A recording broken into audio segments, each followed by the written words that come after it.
This is our podcast where we belly flop into the bouncy house of mystery, surrounded by conspiracies and unexplained phenomena, with theories so bizarre they may actually make you say, "Are they thinking with their butt?"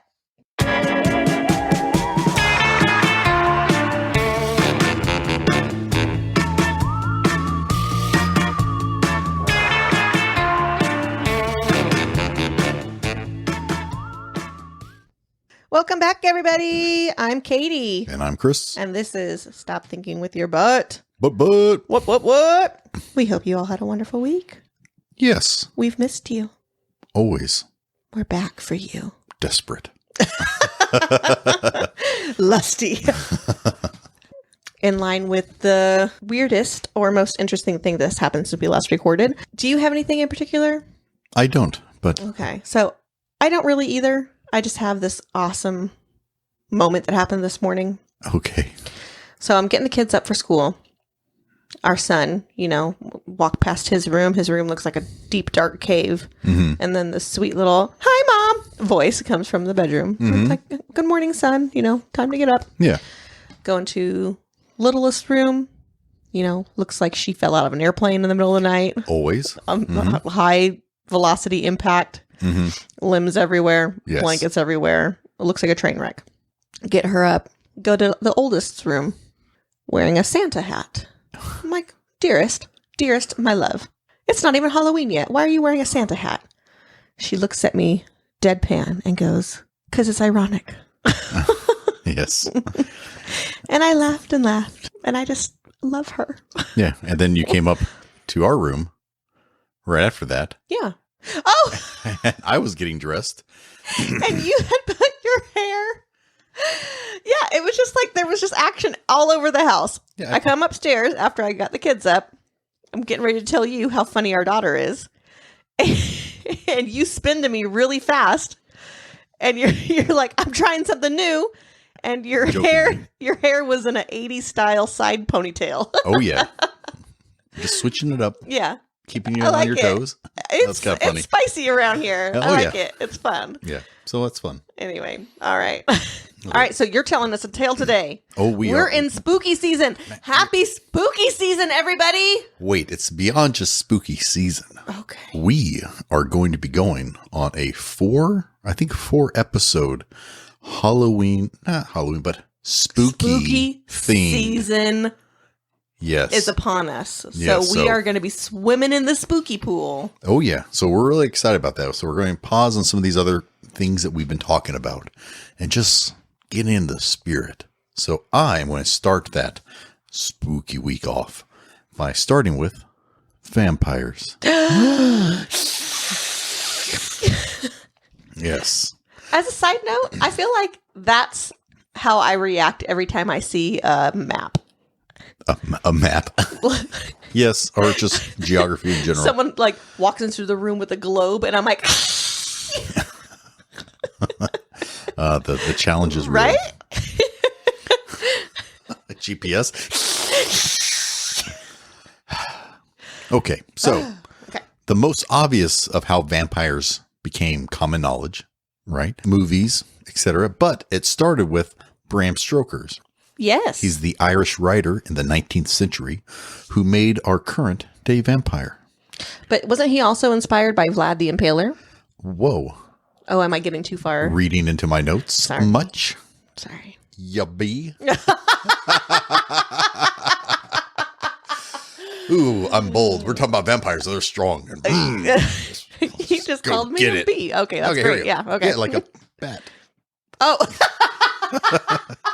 Glad you're staying with us here in our vampire-themed day. Yes, but we're going to talk a little bit about that. okay. So, Bram Stoker, he is the Irish writer in the 19th century who made our current day vampire. These vampires are also known to be good-looking, charming, intelligent. Yes. So, he didn't make up this creature completely. It was based off of something. Right. Not just me. Not just your reflections. Yes. No, but where did that inspiration come from? So we're going to talk about some of those theories, and then we're going to talk about some of the origins of the vampire and, some stories and so on. It's going to be great. As you just alluded to, some theorize that he was inspired by Vlad the Impaler, who's also known by his actual name, pointing to you. Vladimir. Nope. Dracula. Oh, okay. Vlad Dracul. Oh, or yes. Vlad Dracula. Doesn't it also mean the dragon? Maybe. Okay. I don't know. Didn't do that much research. No. I thought I read that somewhere. It could. I do not know. So Vlad, he's named Vlad III, and he's a Romanian leader of a former nation called Wallachia, and lived from 1428 to 1476. During this time, I'm going to bore you a little bit, because let's just say that there's a lot of politics, a lot of drama going back and forth with wars, with the Ottoman Empire, Romania. A lot of heads on sticks. Well, we're going to get to that detail, but I'm just talking about the political and the wars, and there's like insert lineage and internal family disputes. More wars. Eventually, he was taken prisoner for a few years, released, then more wars, and eventually he died on the battlefield. So, yeah, okay. There's his summary. But wait, I know. I was like, there's more though. Well, yeah, of course. I just want to get his history stuff done. Okay. But the focus and the inspiration didn't come from his lineage or politics, but from the tales of some of his bloody acts, specifically with wooden stakes that made him famous. Named Vlad the Impaler. Axe. A-C-T-S. Yeah, his bloody axe. I was thinking A-X-E. Yeah, and I was thinking like a haunted axe was retelling tales. Sorry, it was really stupid. But It's okay. So that's what we're going to talk. We're going to talk a little bit about that. So I guess admin note, squeamish. Just fast forward a couple minutes, but we're just going to talk about some of the bloody axe. Yeah. Axes. Not axes. Axe. I know. I think you need to just over accentuate the CT. Moving on. So this guy used terror to control people and his lands. He plundered multiple cities and towns in the Ottoman territory, massacring tens of thousands of Turks and Bulgarians. So in these invasions, he would have a large amount of these inhabitants impaled. Think of those medieval paintings where you see like dozens of people kind of like in the field. Literally on spikes. Yes. Above elevated 10 feet in the air. There you go. That's this guy. So there's a lot of stories where he would also dip his bread in the blood of his enemies while feasting on a table outside where the spiked bodies were. That is so unsanitary. Yes. So his blood dipping is another reason people sometimes associate with him on acts of vampiric type of stuff. But he had a lot of other awful stories about his brutality. He once had 2 emissaries sent by the Sultan of the Ottoman Empire to negotiate with Vlad. Vlad had them both impaled while they're still alive because he didn't want to talk about peace. He had other brutal acts. So he invited them? No. The Sultan of the Ottoman Empire sent him emissaries to negotiate. Oh, and Vlad so said, he's like, here's nope. what I think of your emissaries. Yeah, I don't want peace. Spiked. Spiked. Spiked it. Curse spiked. Touchdown, spike. So, not only there was that scenario, but he had others where he also impaled 2 monks to help them get to heaven.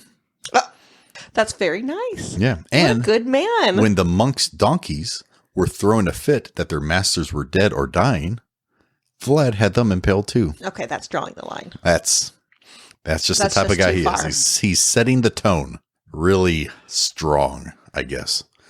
So he wasn't just cruel by impaling people. He also had other atrocities associated with him. One time, a Turkish messenger, also known as the enemy, came to negotiate, but refused to take off their turbans, as was their custom. Right. So Vlad strengthened their custom by nailing their turbans to their heads with 3 spikes, so they can never be taken off again.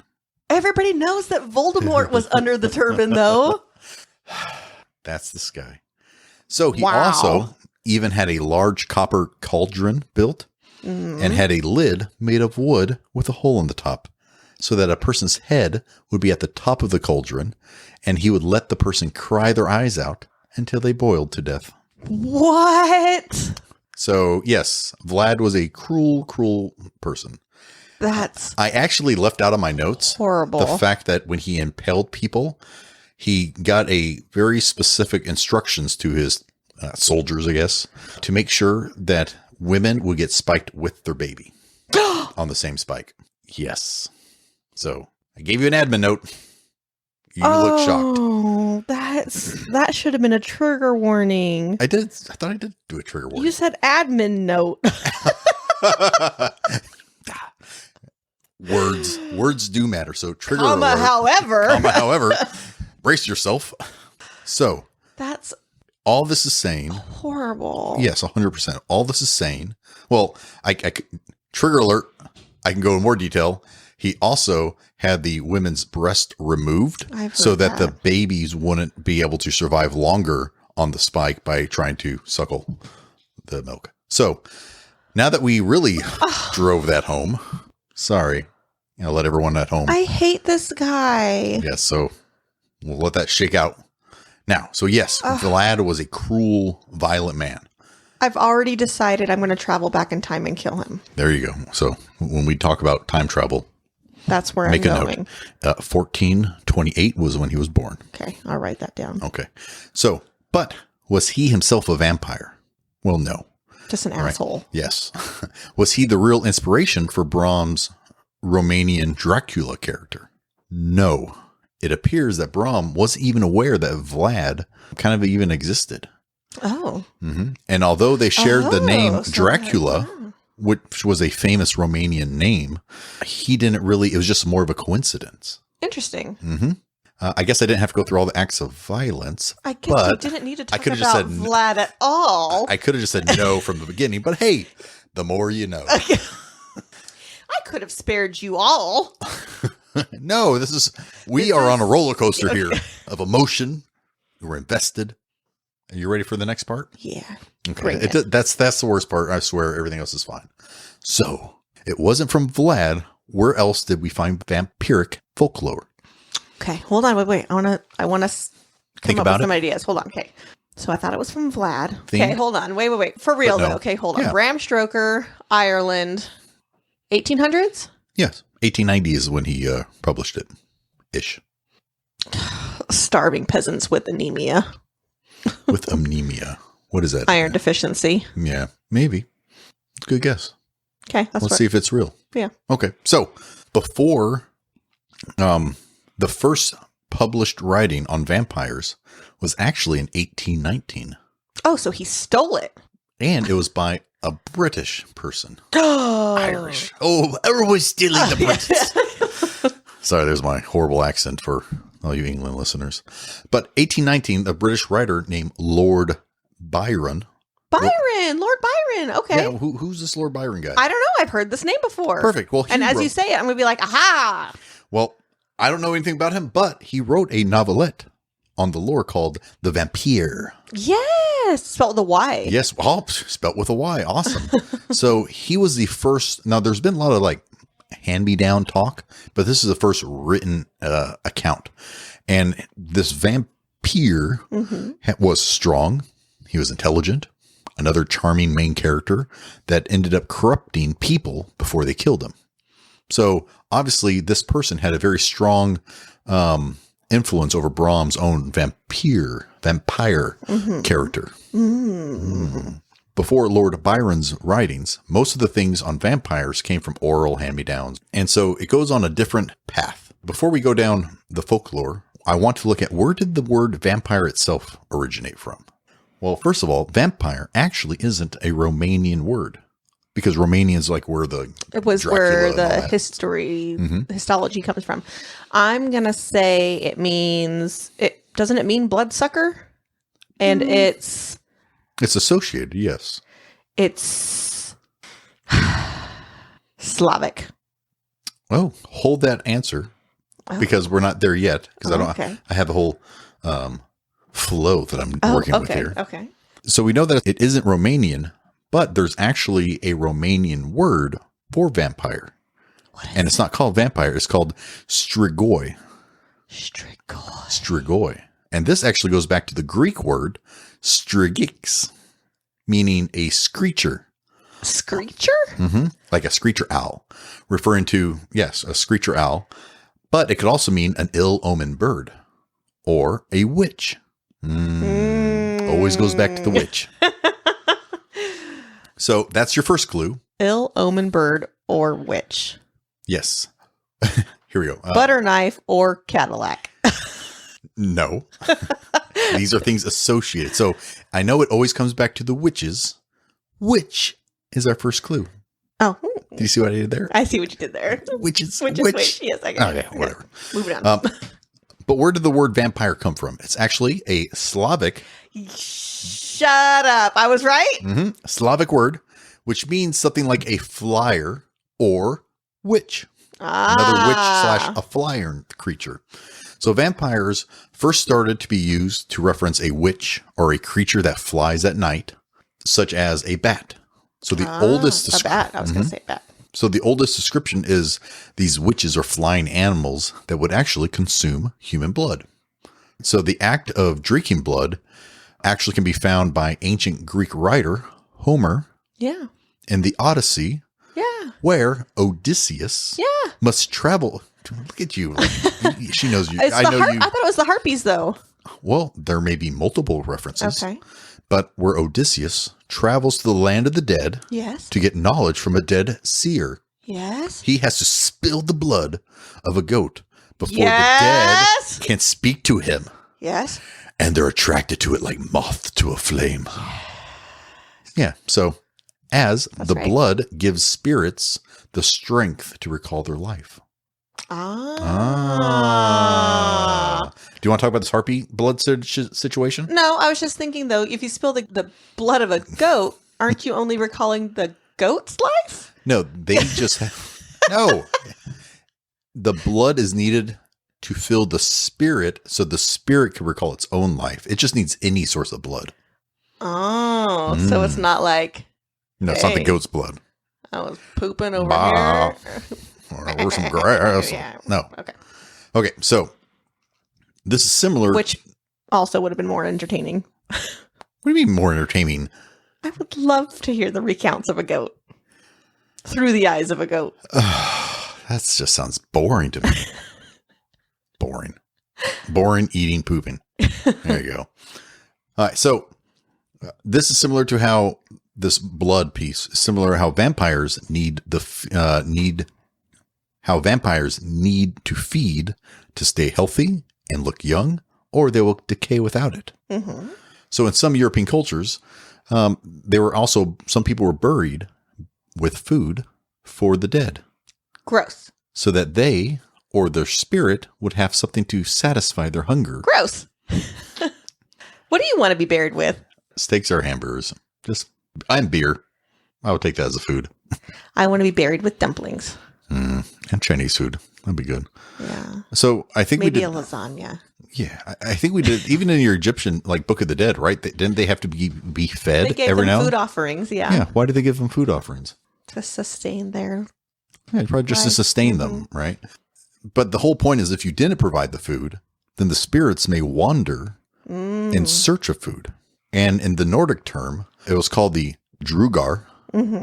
They would actually raise from the dead, and they could shapeshift and search for food. And so... That's terrifying. Yes. That actually almost sounds more like zombies. It's kind of like zombies, but because they do retain their physical body, but they're intelligent.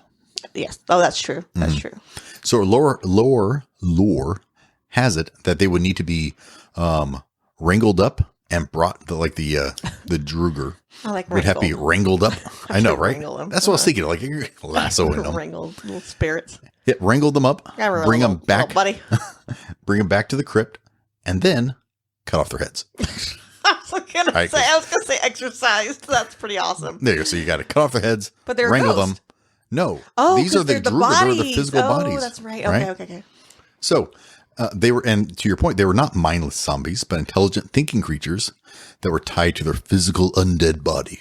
A lot of the ancient burial sites in the Nordic area were designed almost like a prison That's to prevent the bodies from rising and becoming Drugar and putting their village at risk. You know what? This actually, I find it actually really quite upsetting. What? Because around the same time, this is when like bells were getting attached to coffins because people were getting buried alive because they get sick with like tuberculosis or something, and they would fall into like a coma-like state, and they would be thought as of dead.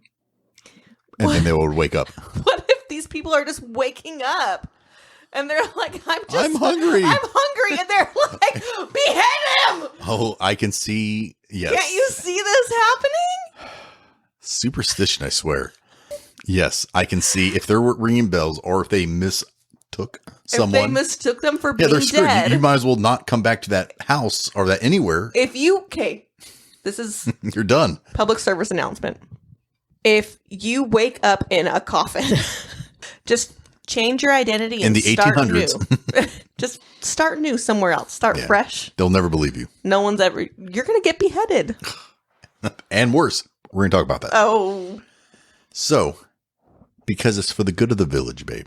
Is it? Yes. So, and side note, for any of you who do play games, the Drugar and these Nordic things and the prisons and burial sites, it's very similar to Skyrim. If you go to any of these games and plays, you'll see all these crypts and so on. So I was going to say, is that why crypts and like catacombs, like, well, the catacombs, like, they're almost maze-like. Yep. Because they don't want the dead to rise and try and get back because they want to go. So it has to be confusing. That's one of the things. It has to be confusing. Or, as I'll talk about here, some bodies were buried and tied to the ground. Tied to the ground, you say? And bounded. They would be bounded. And others were buried with large... Oh, go ahead. If I wasn't dead and I woke up and I was tied to the ground, I would then literally die of, like, claustrophobia. I would feel like someone tried to murder me. Like, it's just like being murdered from the mafia and then thrown in the river with a... The shock of betrayal. No one's around me but my family. I would be so out. I would die of frustration. I'd be so mad. Well, in this scenario, the next scenario is others were buried with large stones put on their chests to weigh the body down and prevent it from raising. So I would put a very big boulder. Our oldest daughter would put like a medium-sized boulder, and then so on until our smallest puts like a pebble on your face. It's cute. I like it. You don't look amused. So, so everyone's adding boulders to you, not just one big rock. Well, it could be multiple. I'm just saying that we as a family, that's what we would do for you because we love you. Oh, thanks. You're welcome. Because I don't want you to. So, even though it doesn't specifically talk about fangs in the folklore, when the Drugar, they get hungry, it said they bite the flesh. So another practice is to bury a body with a rock wedged in the mouth. Its mouth. I've heard of that one before. Yeah. And then lastly, the theme of the dead having great knowledge. Again, it's taking us back to the Odyssey or even the Norse god Odin, where they both seek knowledge from a dead seer. Even though they're dead, they still retain their knowledge and intelligence. So those are the different sources that connect the dead with intelligence. They really do become more intelligent. Well, they don't become more intelligent, but they just retain their intelligence. Retain their intelligence. Okay. Going back to Nordic lore about going more into the Drugar, they also are known to spread death and decay. Back in the day, if your crops started to die or your animals started getting sick or a water hole goes bad, maybe there's a Drugar around, right? There's some type of undead entity that's, making the land bad. So now you got to hunt them and find them. Yes. You're never a bad farmer. It's always a vampire.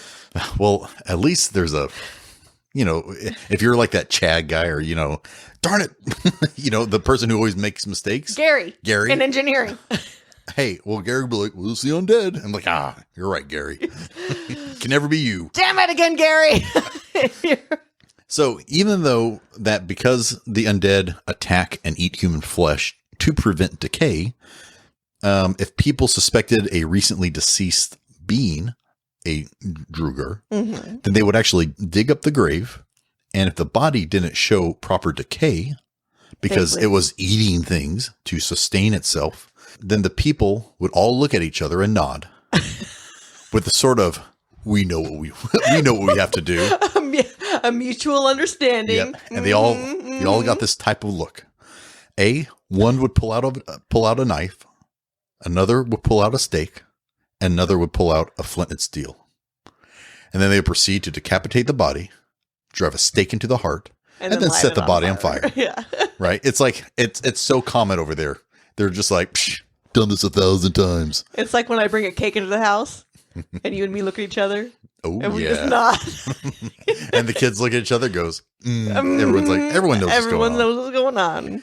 Yeah. So then afterwards there's high fives. It's orgies, celebrations. Everything. Yeah. So this is actually well documented in Hungary. Oh, Hungary. Yeah. I was like, Hungary. Man, here I am sounding like you with geography. Yeah. In Hungary and Romania. Mm-hmm. There are even some stories in Romania where a father, after being dead for 10 years, showed up at his own house, sat down for dinner with his son, and later on that same night, the son died. So who told the story? Well, due to the sudden death of the son, the village suspected this death to be unnatural. So they went to the father's grave, because that's the first place I look. And they dug. Oh, you have questions? What questions? Who told the story that the father came to the house and had a meal with the kid if the kid died? Well, clearly, the people whose first instinct is that it was the father in the graveyard are investigators. Oh. Or highly knowledgeable of assumptions. Yeah. So. Extremely presumptuous. Yes. So the villagers said, it's the father's. They dug the body up. And they suspected of him. Sometimes, so in the Nordic, it's like the Druger, but they call it in Europe vampirism. Yeah. Right. And that's an actual thing. Yeah. And so the body was buried 10 years ago, but it states that it showed no signs of decay. It looked fresh. It looks fresh. And they stated that blood was coming out of its mouth. Oh. So the corpse was quickly made deader with a bout of decapitation. Made deader. Yes. It was inflicted with decapitation? Yes. With the bout. A bout of it. Application. Yep. Yeah. Glad you're staying with us here. So another case was a man who had been dead for 30 years was suspected. Man, I hope it's not contagious. Oh, everyone's guilty. Yeah. He was suspected of raising from the grave, and then he killed his brother, their son, and a servant. Okay. The death was thought to be done by drinking their blood. So these people died of having their blood drinked. They were exsanguinated. I like that word better. The death was thought to be done by extinguishation. Oh, damn it. The death was thought to be done by extinguishation. Damn it. Exsanguination. The death was thought to be done by extinguishation. No, it's getting worse. The death was done by drinking the blood. Death. Gulp, gulp, gulp. Gulp, gulp, gulp. Nom, nom, nom, nom, nom, nom. Okay, So question. Yes. Who said it was the father? So these... Who are the witnesses? I'm telling if you, right, they're dead? I'm telling you right now that these folklore stories that I'm referring to are vague and generic. Okay. We will get to more verifiable stuff later on. This is just folklore and oral history. Weird. So, get your mind out of the grave. Yes. So, the local villagers exhumed the corpse of the suspected vampire. The body was then exterminated with extreme prejudice by a wooden stake to the temple. Oh, to the temple. That's different. Yep. Yeah. With all these killings on the undead stuff, you can see that in Transylvania and other areas of Europe around the 16th century, it was very common for the decap, stake, and burn ritual to take place on anyone they suspected to be a vampire, a witch, or the undead. So they called it the good old decap, stake, and burn. Decap, stake, and burn. Yeah. Destakinator. We got to do the trifecta. The holy trifecta. The holy trifecta. In Romania, under the law, and sanctioned by the government, they allowed all these remedies to include digging up of corpses to ensure that vampirism wasn't taking place. Okay. So one town. So it's being sanctioned. They're allowed to. Yep. They're allowed to defile. They're allowed to defile graves. Yeah. So in one town, I want to give an example of the extent of defiling. They believe that a vampire was affecting their town when they saw bite marks on a recently dead cow. Okay. So they didn't think animal. They didn't think wolf. They didn't think fox. They didn't think raccoon. They didn't think bat. No, because do you raise cows in the 16th century? No. So I'd be you good wouldn't at know. it. You wouldn't know what a vampire was if it bit you on the neck. Yeah. That's what I thought. Okay. And so therefore, it was clearly a vampire because they know this stuff. So they dug up a body, found it to be in perfect condition, cut, stab, burn. Mm-hmm. And then they just said, hey, how many others are out there? Oh, let's just undig all of them. And they dug up 40 more. And they found 17 to be vampires. 17. 17, rinse and repeat, burn, burn, burn, stake, stake, stake, decap, decap, decap, and high fives all around. So how horrifying if you're a parent or family member just watching your entire, it's because it's probably like family graves. It's not like, these aren't like big towns, right? I don't know. That's horrible to witness for a town. I'd be pooping my pants. To live through this would be very scary. Yes. But at the same time, not only would it be scary, you don't know any better. I'm going to say, I believe that Because these are all vampires. Hey, how did they become a vampire? Oh, we don't ask that. How do I not become a vampire? Oh, we don't ask that. How? What's causing this or stopping this? Am I already a vampire? Maybe you are. Yeah. Which? Yeah.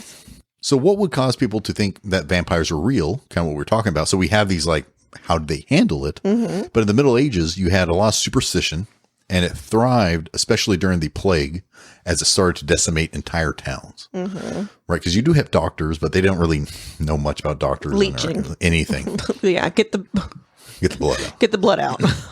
Well, we talked about in the... You got ghosts in your blood. Well, remember the Arch Negative? They started to do blood transfusions with animals, and everyone was dying, and it's... Yeah, it's ugly business.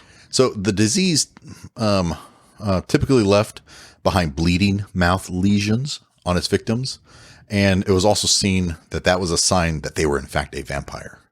So because they had mouth sores. Yes. Similar to the werewolf episode, it was very common for people to be accused of being a vampire on any occasion someone had an unfamiliar physical or mental illness.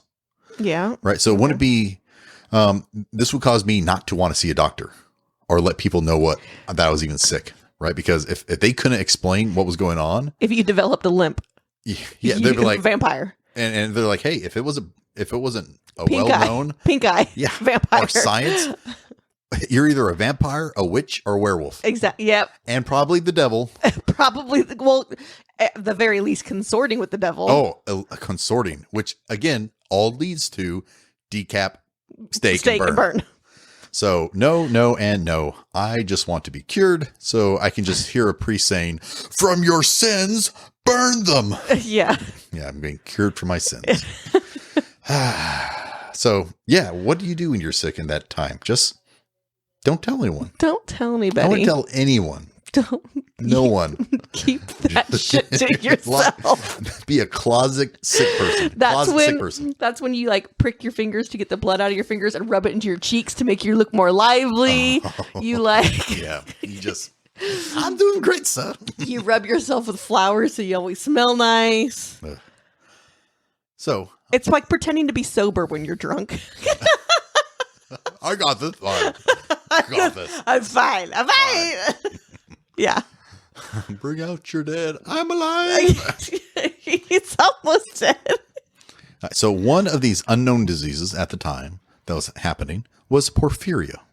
So we talked about this in the Arch Negative. It's a blood disorder, does a lot of horrible things, but it can also cause severe blisters of the skin when exposed to sunlight. Really? Yeah. So I mean, you might as well just kill yourself, stake yourself at that point. Does everybody in the UK have porphyria? She doesn't mean that. UK, listen, you know what I'm talking about. gosh. You are all very fair skinned. Because it's cloudy. It's like Portland. Okay. When we had growing up, born and raised in Southern California, we had a family from England come stay with us for a little while. They crisped in the sun so fast. I mean, like, I've never seen feet so swollen with sunburn before. So, yes, some, I'm sure, are people in Britain suffer from that. Yes. So, vampires. All of them. All of them. So, did you also know that you can temporarily relieve some of those symptoms of porphyria by ingesting... Bathing in virgin blood? Ingesting it. Oh. Ingesting virgin blood or just blood? Well, just blood, but it sounds better if it's virgin. I like virgin blood better. Yeah, that's what I would say. Virgin blood. Okay. But, so you can see how if that was kind of like the cure, and you're like in the closet drinking some virgin blood... What do you do if you stumble upon somebody? Well, considering the cures back in the day were eat these carrots that we dug in. Put your feet in these yams. Yeah, and stand in the moonlight for 3 days. I'm sure they'll think it's fine. Yeah. So that is some of the folklore and stories. Some documented, some tales. But if vampires do exist, who is the original vampire? Well, I know you personally, babe, love a good origin tale. I do love a good origin So story. I'm going to take you back in the time of the Greeks. Okay. Okay. It always starts with the Greeks. Nope. Always. Never. Between 1400 BC and 350 BC Okay. in the Greek city of Delphi, Yeah. Yeah. the great oracle of Delphi, or Delphi. As I was going to say, I think it's Delphi. Corrections. Tomato. You get me. Right. Chip. Wrong. So in the great city of Delphi, the great oracle of Delphi was located in a huge temple of Apollo, or as some say, Apollo. Apollo. Stop it. The Pythia was the name of the high priestess of the temple that served as the speaker of Apollo. Oh. She would answer questions and tell prophecies. Okay, so she'd make up some shit. Well, she was being spoke directly. And keep in mind, too, this city and this great oracle, it was one of the largest, what do they say, the last of, the end of times or whichever. It was a huge, well-known temple where it was highly regarded as legit. Yep. It was like and for hundreds and hundreds of years. It was like a Mecca. Yes. So some of the prophecies were written down by scribes, and one such writing, called the Scriptures of Delphi, were found. And side note, be aware that some say that because this scripture of the Delphi can't be validated or authenticated as being true scriptures from ancient times, so it may have been passed orally and written down later. Oh, so there's not like concrete. It's not concrete, but I thought this was a good origin story because it is an origin story for what this conversation is. So in the scriptures of the Delphi, it talks about the story of Ambrosio. Ambrosio? Do you know that? Not Ambrosia. Ambrosio? Ambrosio. Okay. I don't know this. So Ambrosio was an adventurer who was born and lived in Italy. However, he had heard of the great oracle of Delphi and wanted to travel to Greece to have his fortune told by her. Okay. Once he saved enough, he went to the city of Delphi, home of the Pythia. When he had an audience with the Pythia, she spoke in cryptic messages. The curse, the moon, the blood would run. And so that was helpful, Ambrosio thought. Correct. And he tossed and turned all night. And in the morning, he realized he didn't actually sleep at all. And while he was exploring the city the next day, he saw a beautiful woman walking to the temple. Her name was Selene, and she was a handmaiden of one of the oracles. In fact, she was the sister of an oracle and took care of her when she was in her altered states, aka high on drugs or prophecies. Right.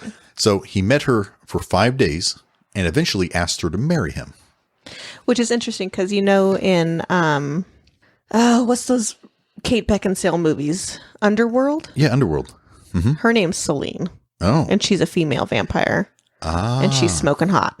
Hey, I wonder if that's a intentional connection or if it's just a coincidence. Well, let's finish the story, babe. All right, so 5 days. That's enough to marry someone back then. Yeah, perfect timing. And they want to travel acceptable. back to Italy, and she agreed to leave the next day at noon. Yeah, absolutely. Of course, Who wouldn't? who wouldn't? However, someone else had their eyes on Selene. Apollo himself. Oh, Man, those gods are the selfish. god, right? Yeah, Okay. selfish and greedy. You are a Wow. god. But Pick somebody else. nope. So he was enraged that this mortal had wooed Selene and was going to take one of his handmaidens away. Oh, no, you don't. Oh, he said. He did it. They went there. The clouds actually said that. It said, oh, Oh, no, you yeah. don't. It looked like plain writing. Yeah. Yeah. So Apollo came to Ambrosio and cursed him so that any of Apollo's light that touched his skin would burn. So this prevented him from meeting Selene At the very next day noon. at noon and caused Ambrosio to go down. Did she think that he abandoned her? Well, Okay. I'm not done with my story. I know. I'm just. Be patient. I know. I just want to. Shut your mouth. No. So he went down into the caves and met Hades. Oh. So Hades made a deal, which is kind of odd because it said that he made a deal with Ambrosio and took his soul as a down payment. But they didn't really say what the deal was. Oh, he just took his soul. Just took his soul. And so I think he came down there to escape. Hades was like, you're in my house. And the guy's like, well, I'm sorry, I'm in your house. So it's like, And you're so it's mine like, okay, now. Okay, how about instead of being dead, I just take your soul? Yeah. And if you want your soul back for the privilege of being in my house, he told him that Hades would give him a wooden bow, 11 arrows, and the deal was he had to offer his skills to Artemis, Oh, yeah. who's, The goddess of the hunt. yes, Apollo's sister, and the goddess of the moon, and the goddess of the hunt, and gain her favor, Okay. and steal her silver bow, and return it to Hades. And if he did that, he will get his soul back. If not, his soul will live forever with Hades. So Ambrosio still tried to get back with Selene, but had no way of contacting her. Because you couldn't go out in the daylight. So he used his bow and arrow to shoot a swan and use the feather as a pen and the blood as ink to That's write a little love extreme. note, Okay. or practical, and left the note at their usual place. Yeah. Whenever I need a new pair of socks, I always shoot a Squirrel, pedestrian get a squirrel and and take their socks. skin it. Yeah, a little excessive. But so Selene was devastated from the note because the note explained kind of what was happening, and she missed Ambrosio. So he would write a love poem every day for 44 days. So he killed 44 swans? And each day he killed a swan. Shut up. For real? That's pretty wasteful, I'll admit. That's pretty. Come on. You Aren't can't. there more There's than more than four- one feathers Aren't there more than 44 feathers on one swan? every day. But he had a plan, babe. You're not thinking big picture. He would donate the body of the swan to Artemis at the temple. Okay. Oh, because he's trying to win her favor. So after 45 days, he was down to his last arrow because he only had 11 of them, and it was in rough shape, and he missed, never to recover it. So Ambrosio wept because he could no longer finish his love poem to Selene.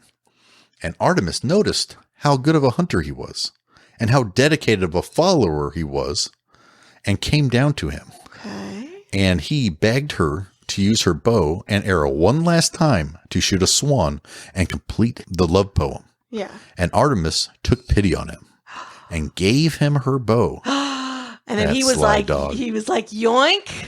And Ambrosio ran straight to the caves of Hades. Hey, what's it over there? Run. So he started running, booking it to Hades. And Artemis saw what was taking place because, I mean, come on, you work this many days Yeah. and you just run? Amateur. So she saw what was taking place and cursed him while he was running. This time, so that if silver ever touched him, it would burn his skin. and it forced him to drop the bow as he made his way to Hades due to the silver. He begged forgiveness to Artemis a second time. He explained the entire story, and she felt pity for him again, and made him as strong as a hunter as she was, with speed, strength, immortality, and fangs to draw blood from his prey so he can write his notes. Got very quiet there. Got very specific too, right? So now that's a leap. Yes. From just using a feather to now you have fangs. Yes. So this is why I don't know how authentic this is, because it seems very specific. Yeah. And using a lot of the, vampire stuff that I would know, like from Hollywood. Yeah. But hey, let's roll with this. This is just a story that's out there, and it's an unknown. Yeah. Oh, my dearest love, why did you insist on going into the woods alone? I know you're a hardened male role model, but you don't have to prove it. What can I do for you? What do you need? The only thing I need now is something from Triangle Coffee Company. You mean like their dark roast? Or their decaf? No, something new. Something different. Like what? Tell me, they have so many new blends. Maybe something like Dolce? Or peppermint-infused Crystal Castles? Or their other flavorful medium roasts like Tic Tac? Something festive. Maybe like their pumpkin spice flavor blend called Ghost in the Machine. Yeah, that's what I need. Anything, my dearest. Oh, one more thing. Yes, my love. Take these pictures to the press. Now that we've captured Bigfoot on film, the world needs to know. Oh, Chris, don't leave me. How will I navigate to trianglecoffeecompany.com without you? I might forget to enter STWYB at checkout to save 15%. STWYB. Why did you have to be such a man? Oh, it's coming back.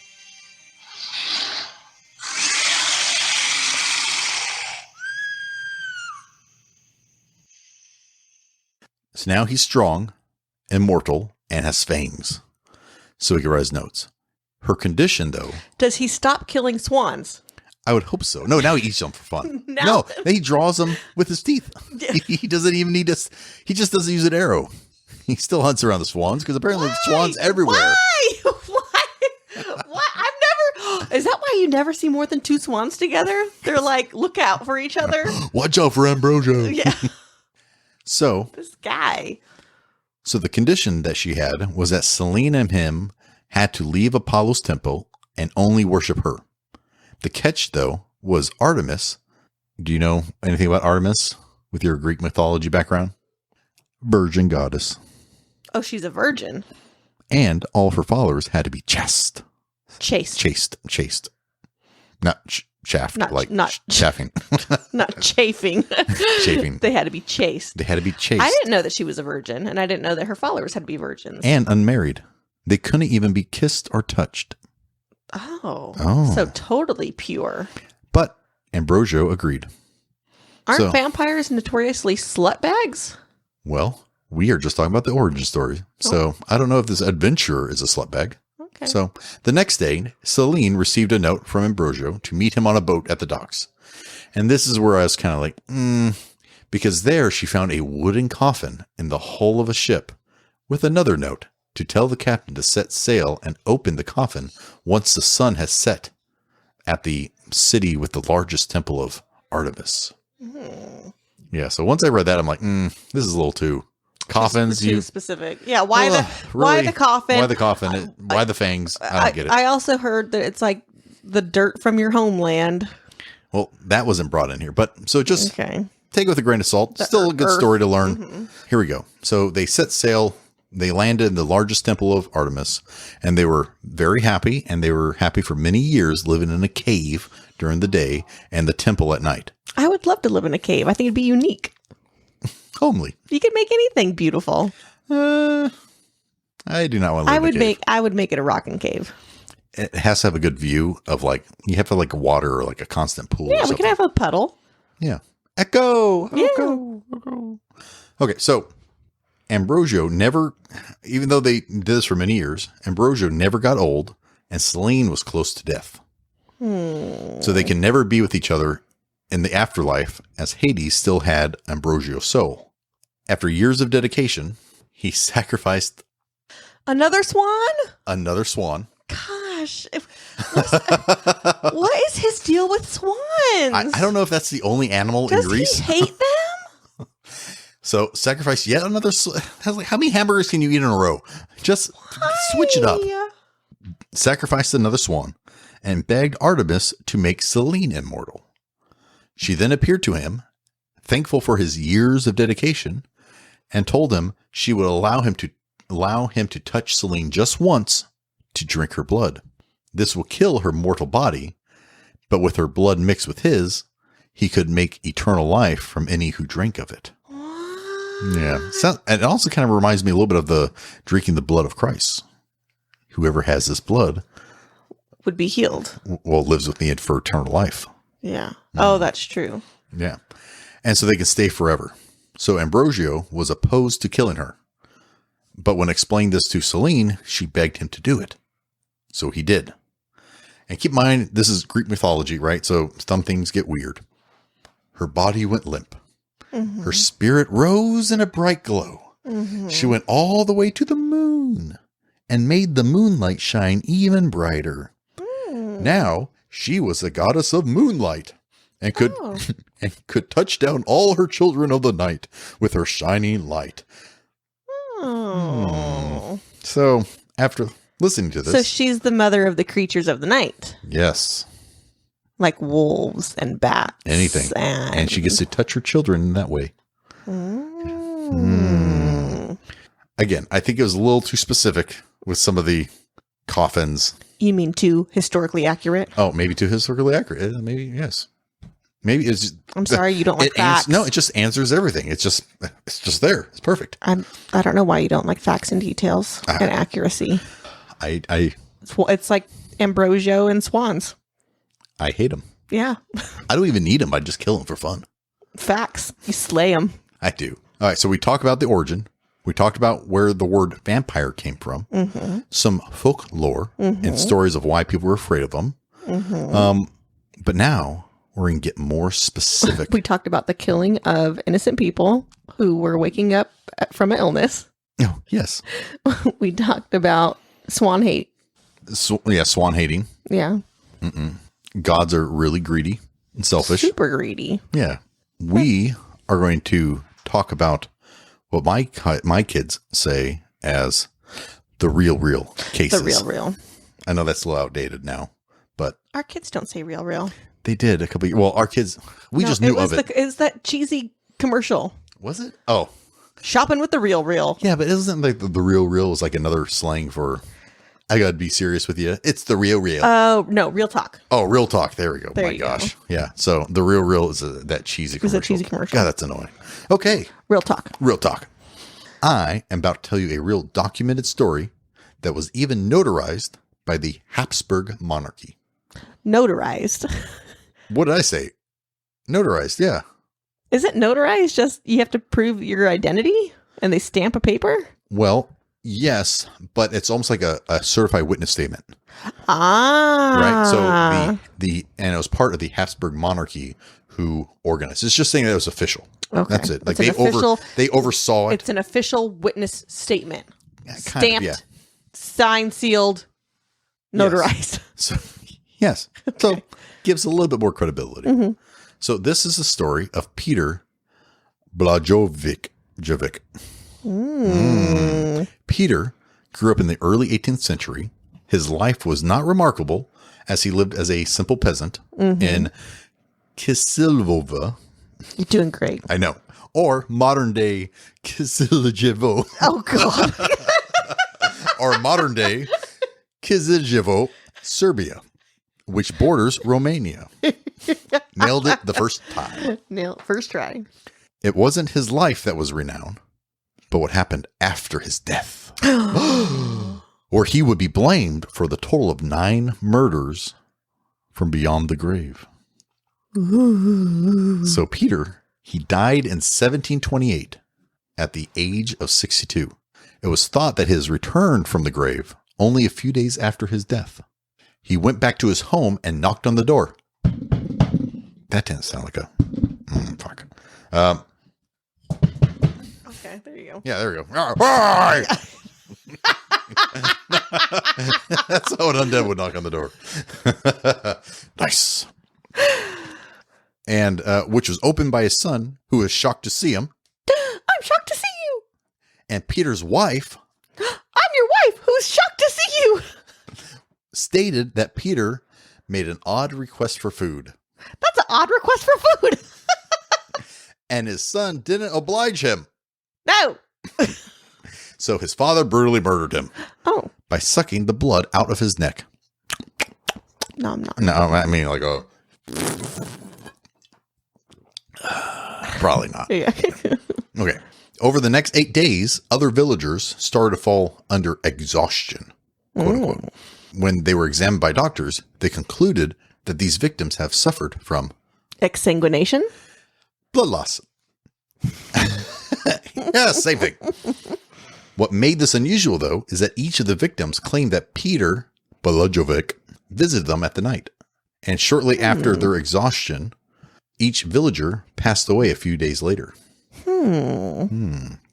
So between the wife's statement and the victim's statement, the villagers agreed to exhume Peter's body.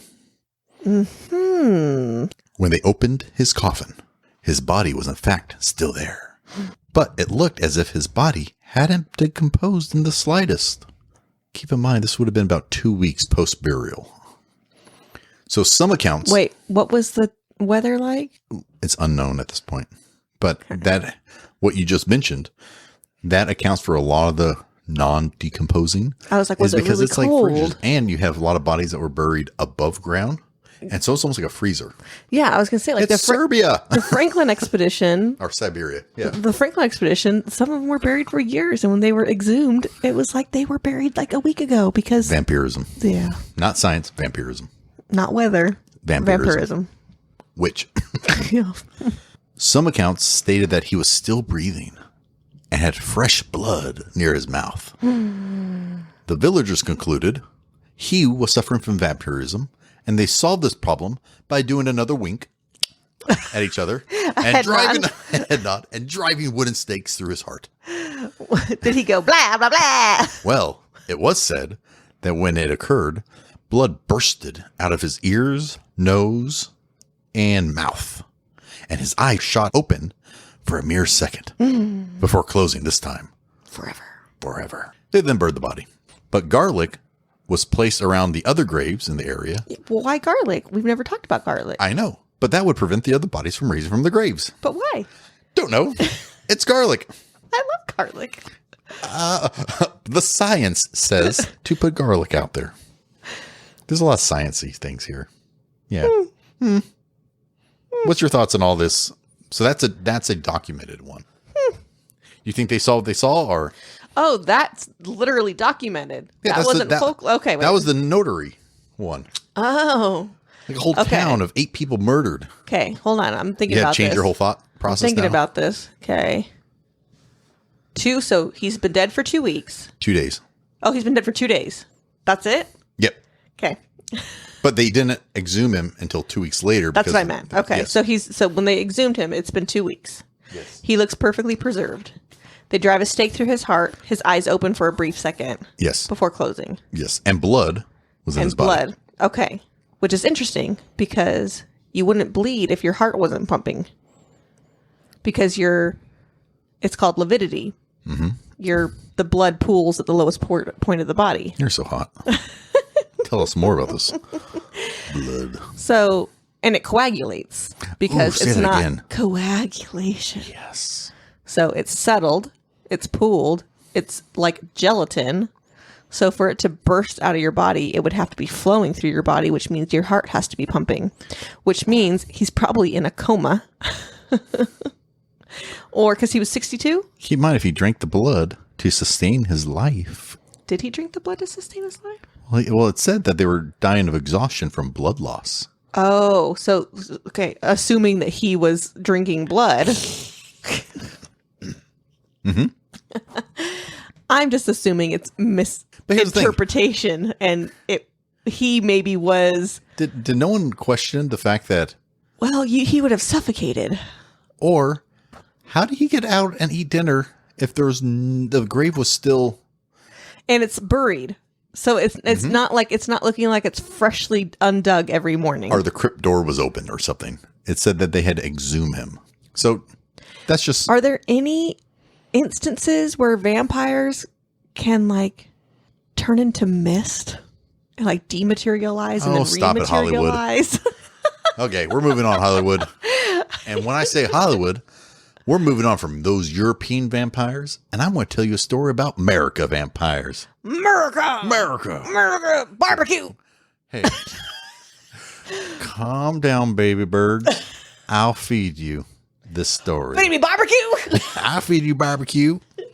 So I'm going to walk you through the Mercy Brown vampire incident that occurred in Rhode Island. In 1892. Rhode Island's not a place. 1892 is pretty important. So just think about that. 1892. Columbus. Please. You did not hear that? She is much smarter than that. I'm not even going to edit that. Just don't ask her history questions. Just moving on. We got to be quick here. Gosh. Leading up to this time, several cases of consumption, which is also known as tuberculosis, which is also known as tuberculosis. Perfect. Occurred in the family of George and Mary Brown in Exeter, Rhode Island. And when this happens, who should you blame it on? Vampires. Of course, the undead. Vampires. Wolves. Don't Werewolves. you correct me. Wolves. Mrs. 1892. I don't want to have any corrections here. No more corrections for you. You earn nothing. So first, the mother Mary died, followed by their eldest daughter, who's also known as Mary, in 1884.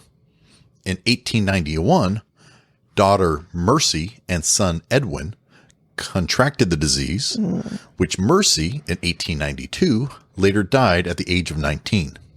That's so sad. That's horrible. So the undead was thought to be at the root of this due to part of the local folklore that linked if you have multiple deaths in one family, then clearly, by science, someone in your family is a vampire? Or undead or a witch. Yes. So is this not that consumption was running rampant. No, undead. No. Because this was Rhode Island in 1890s. That's like not that long ago. It's not that long ago, but who's living in this community? Is it a Romanian community? Like, is it a Slavic community? Is it like, where is this lore coming from? Well, they did state, because there was news articles on this thing when I was doing my research, and they were almost like making fun of them. Like they're like rural backwoods. Oh, does that make sense? Like, so it's like those uneducated Rhode Islanders. Yeah, or it's like you have like a lumberjack community or like an Amish community. Yeah, so I don't know, like, so it was like within this. But someone just mentioned that was kind of like backwoods communities. Or interesting though. So obviously undead. Because even at that time, consumption was still poorly understood, and it was surrounded by even more superstitions. So the father, George, gave permission to exhume several bodies in his family to include Mary and Mary, who had the right level of decomposition. So so they were okay. Out. Okay. So then they checked out Mercy, and she had no decomposition. Okay, so Mary and Mary, they were the first to die. Years ago, yes. Okay, they were properly decomposed. Yes. Then Mercy, how long has Mercy been dead? In this scenario, she's been dead for not that long. It doesn't state, but it wasn't that long. Guys, it's probably wintertime again. Well, here you go. It even says the lack of decomposition was likely due to her body being stored in a freezer-like condition in an above-ground crypt. There you go. Yeah, so that was pretty Rhode common. Island in the winter. Hello. Yes, yes. Hello. But here's the thing, too. What I don't understand is if Mercy was the one, she was literally the last to die. You have 3-4 other family members. Recent. Unless she was a witch. One, she was alive. So that means she as a wouldn't vampire. be aging. I don't. And why would you kill yourself? I don't know. And she would have had to go back generations to kill her mother? The science tells me that it was Mercy. Okay. That's what I got. I think it was a pissed off swan. So as superstition dictates, Mm-hmm. and now this is new. This is not just the triple decker Okay. Of decap, steak, This and is burn. the decap, steak, and burn? Okay. Mercy's heart and liver were removed and burned Why the liver? because it was infected by the tuberculosis. Oh. And the ashes were mixed into water and created a tonic. And it was given to the sick Nope. Edwin to No. drink. Oh, man. Stop it! I'm telling you, believe the science, right? Just believe it. It's Stop it, perfectly okay. old-timey doctors. Stop it. So, Edwin ate the tonic No. Yeah, okay.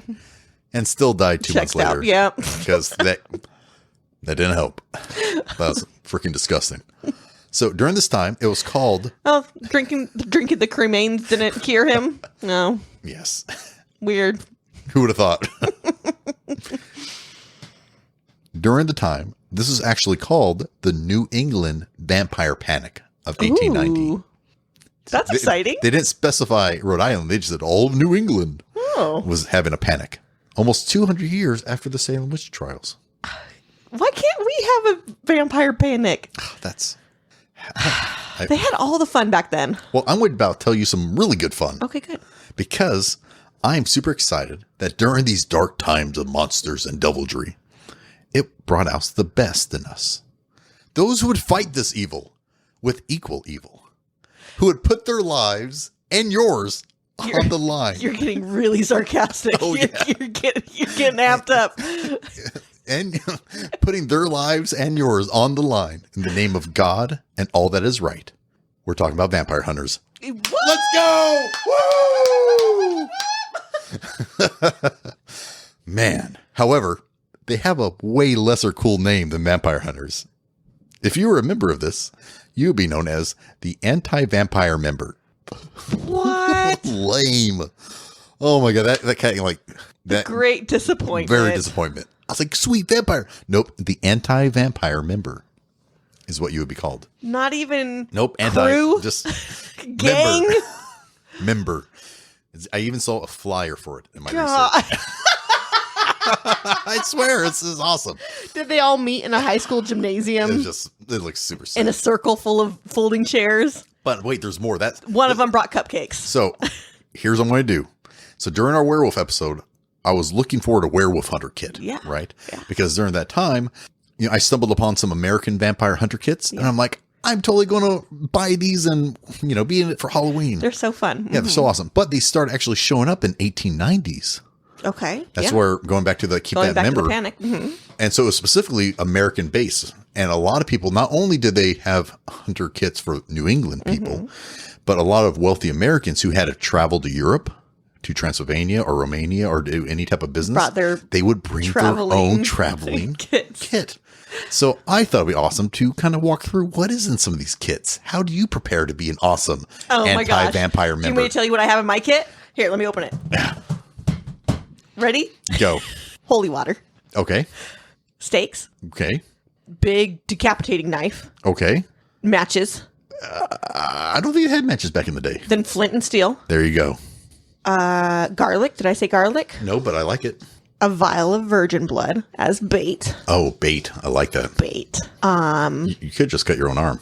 Are you implying that I'm a virgin? Hey, our kids are holy. Yeah, whatever. And probably a how-to. Book Probably of a science. Bible. Okay. And some tea. Well, you're saying a lot of stuff that's in it. Now you're ruining it. Oh, I'm sorry. Sorry. I'll cut that out. Okay. Don't say that you're going to cut it out. I'm going to cut out Maybe the fact I'm that going I'm to cut cutting it. out. What if I'm cutting it and I want to leave it cut in? it. You don't tell me. I tell you. Hey, I like the virgin thing. That's pretty cool. Yeah. Vial of virgin blood. I would totally bring the vial of virgin blood. So let's walk through the 13 items and a whoopee cushion, just because. There's so many practical use distractions. Right? You just did a look on that vampire's face. Okay. 1, rosary. Okay. Good. Keep the faith. 2, crucifix. Okay. Well, you never explained why the crucifix. Well, I don't have an explanation. It keeps them at bay because of God. What else do I need to explain? They don't have a soul. What do you... I didn't get into the... I have an hour episode here. The crucifix is a Christian thing. Yeah.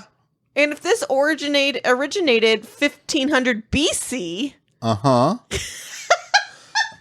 So, hold up. God is God. Yeah. So, it doesn't matter and what... swans are swans. It doesn't matter what the religion of the deceased, undead, evil thing is. God's power is God. But the crucifix is a sign of Christianity. Moving on. Okay. I don't know to explain, except it works, and that's what they would wear. You know what, actually? Because they're American. Okay. Their way's the best. Fine. Boom. A handwritten palm. Oh my gosh. A handwritten psalm. Oh. The P is silent. Just in case you get scared and forget the lyrics of your favorite church song. Mm-hmm. A pistol. Shoot the dead deader. Oak stakes and wooden mallets. Classic. Yep. A bottle of consecrated earth. I want them to sprinkle it on the body, like that famous chef who sprinkled salt down the elbow, off the sprinkle it down the forearm, off the elbow. Yep. A common book of prayer. Okay. So if the rosary and crucifix are no good, prayer. If you don't have, and they're no good if you don't have the word. Right. All right. A silver bullet. Okay. And a bullet mold to make more bullets. Infinite ammo, babe. 1 glass of holy water. Mm-hmm. Or 1 bottle of holy water. Mm-hmm. 1 bottle of garlic paste. Mm-hmm. I don't know what you do with the paste. Maybe put it on their mouth or forehead. I don't know. Doesn't seem like a lot. A knife. Well, if you think like a head of garlic, if you just threw it at somebody, you just bounce right off. It's like throwing a potato at somebody. I don't know what you do. I guess a paste is more like it would stick to you. Or how I looked at when I look at these items, it's like because again, they're exhuming a lot of bodies and they're determining when you have this body that's not moving, right? So it's not like any of these folklore, when you open these bodies, it's not like the vampires are going to raise and attack and start murdering people. So a lot of this is like you're there literally at the coffin, sprinkling being a jerk, doing winks to the people beside you because everyone knows what's going on. The casual, the elevator nod. Yep, sprinkling the earth, and then like Simba, like Simba, putting the garlic paste on their forehead. But you would also have a knife, pliers, or some type of cutting device, and finally a large syringe. That would be determined if the body still had blood in it. Okay, like I was going to say, blood. So they would. Okay. That's pretty scientific-y because you just said if there's no blood in it, it's not good, but they're drawing full gallons, babe. Well, okay, but the science back then would be like, they would do the blood thing last. Yeah, after it's decapitated. They'd be like, stake through heart, garlic on the head, rock in mouth, syringe. And they'd be like, oh. Well, he was already dead, so I don't know what we're going to do. You can't make the dead deader. Desecration is desecration. Now we all get to go home to our wives. Our swan stuffed mattresses. Yes. So that's all I had on the vampire. I thought that was pretty cool. That's super fun. Yeah. That is super fun. Yeah, so what's your takeaway in all this? It's just one of those things where I believe in everything and I believe in nothing at the same time. I am so skeptical that there would have to be a vampire sitting next to me, actively drinking the blood of somebody, telling me their history, and I'd still be like, but are you? I need to see the sun burning you right now. But I fully believe that there's things out there that we don't know, that we don't understand. Mm-hmm. So. Just not vampires. You even said blah, blah, blah, blah, blah, blah. So my takeaway is, I think going back to the science piece and the werewolf, if there's something that couldn't be explained, like it's either a bad omen or it's the undead. It's the, what do they call it? It's like the catch-all. When I lived overseas in Pakistan, it was called the four in hand. There was always some reason that was happening, not their own reason. Something else was causing things to be bad. Right? It's not that these people were sick. It had to be the undead. Or you must have had a pact with the devil. Or no, it's just there's some sickness. Well, we don't know what the sickness is. So devil. So they sinned. Yeah, well, actually, this goes back to a thing I just recently watched about Neil deGrasse. Yeah. Where he stated that way back in the day, you know, Baghdad was the center of science, technology, all this stuff. A lot of different ideas. They poked holes. Yeah. You had Jewish, Christianity, it doesn't matter, right? Yeah. And then eventually they started creating a lot of restrictive rules. I was going to say, I don't consider Baghdad to be a wealth of, like a melting pot of knowledge. So they had this one person who started making strict Islamic rule, similar in Christianity. This is what it means to be a good Christian, and so on. And in there, it stated that the manipulation of numbers was the devil. Numerology. Was the devil. And so from then on, it's just like stopped. Yeah. I probably shouldn't talk about the faith or whatever, but it was a very famous thing. But that's what it was just stating, though, is you could have centers of creativity and so on, and it just stops. So I think, I don't even know where I was going with that. Totally lost. It was amazing. It was like my point. 3-pointer. So I just think for the times, they had no way of explaining it, and so it became this catch-all explanation of... That's what it was. Everything's the devil. We can't even research it, or it's not that we can't research it or expand upon it. It's just the devil. You didn't read your book. You didn't, did you sin or did you do some other random thing? If you would stop sinning, your kids would be healed. Yeah, the devil wouldn't have been influenced by you. Your child died, you should stop sinning. Yeah, there you go. That's horrible. But that's just kind of how it was. Yeah. So not for everyone. I'm not excited to see. I'm already feeling bad. Like in like 100 years, what's the generation going to say? Be like, remember when our grandparents thought that vampires are real or we're like, I don't know. This is literally like my grandma lived during this time. It's horrible. Yeah. Who knows what? So this is fun. Yeah, so I had a lot of fun researching it. Do you think there's vampires? Do you think that vampirism? No, I think it's more going back to just the not understanding, or you do get that one random occasion where you bury someone actually alive and they hear moaning or some other random thing, right? And it's superstition and you name it. But I still think it's very fascinating, very interesting to research. And I love some undead. I think it's awesome. I love Halloween and everything. Yeah, it's so fun. Well, I'm glad we started this thing off fun. So good way to start spooky season. Okay, so how would you hear about us more? If you want to contact us, you can send us an email at stopthinkingwithyourbutt@gmail.com. You can follow us on Instagram at stopthinkingwithyourbutt, and you can follow us on Twitter at stopthinkingwyb. Chris has some videos floating around on TikTok. Yep. We are on all platforms. We're even on YouTube. Audio yes, we only. did. Yep, we did create YouTube. So if you want to listen to that, by all means, listen and keep listening and spread the word. Tell a friend. Spread the good word. And stay curious. Stop thinking with your butt. Out.